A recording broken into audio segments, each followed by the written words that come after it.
অনূর্ধ্ব Asia cup যুব দলরা ভারতকে উড়িয়ে দিয়ে শিরোপা জিতে নিল বাংলাদেশ।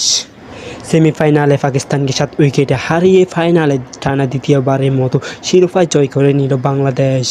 ফাইনালের আগের দিন অধিনায়ক আজিজুল হাকিম তামিম দেশবাসীর কাছে দোয়া চেয়ে নিয়েছেন, ফাইনালে ভারতকে হারিয়ে যেন শিরোপা তাদের হাতেই ওঠে। সেই দোয়াই যেন সত্যি হলো। ভক্তদের মন জয় করে তো নিয়েছে দেশবাসীর কাছে আত্মবিশ্বাস। সবাই মনে করতেছে ওরাই বাংলাদেশের ভবিষ্যৎ।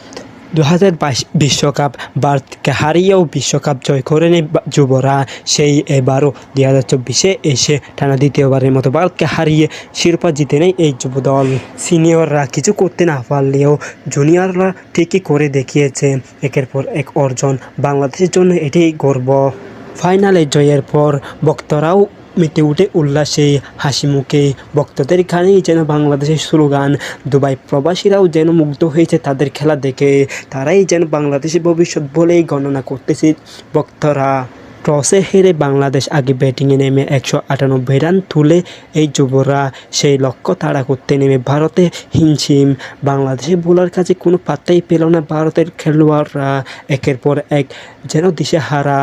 সেই লক্ষ্য তাড়া করতে নেমে 139 রানে অল আউট হয়ে যায় ভারত। মুর্শিদুল ইসলাম, ক্রিকেট স্পোর্টস।